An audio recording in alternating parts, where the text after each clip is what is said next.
It's exam time, and when you're ready to take the first exam, go to course content, and then scroll down until you see the exams content folder. All of the course exams will be in this exams content folder. So go ahead and click on it. And you'll see there's only one exam available. As the next exam and eventually the final exam become available, they'll appear within this content folder. Now, notice, exam 1 covers chapters 1, 2, and 3. And there's a time limit, 2 hours. And there's also a date it has to be submitted by, as well as a time. You must submit it by 11:59 on Wednesday, February 5th. Now, if you submit your exam late, then I have to count it as a 0. So make sure you're aware of the time. Submit it before 11:59 p.m. on Wednesday, February 5th. Also note, no extensions will be granted under any circumstances. So when you're ready, click on the exam 1. It opens up in a new window. Now, the 2 hours, the timer doesn't start until you click the begin button. So go ahead and read the instructions. The exam questions are going to be presented one at a time to you. Don't skip problems because you will not be allowed to go back and complete them. Also, you will not be allowed to go back to change any previously answered questions. Also, look at this note.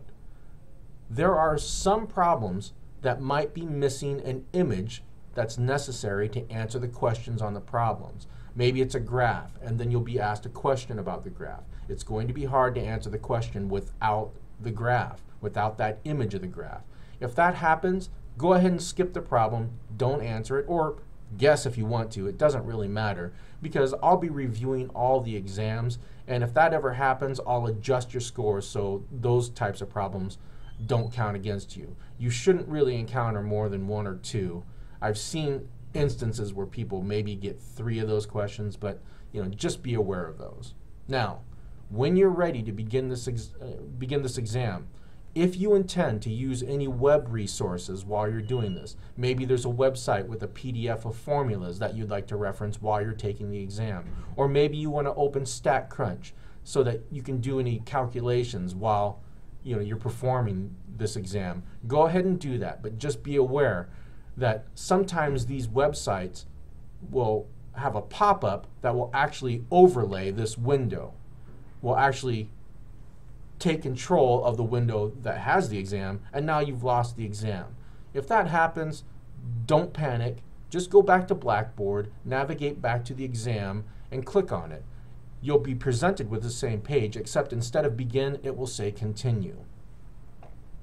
Now, when you're ready, select the begin button, and then you'll be presented with problems.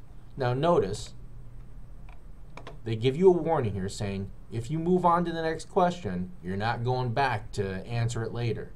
It'll just be counted as a 0.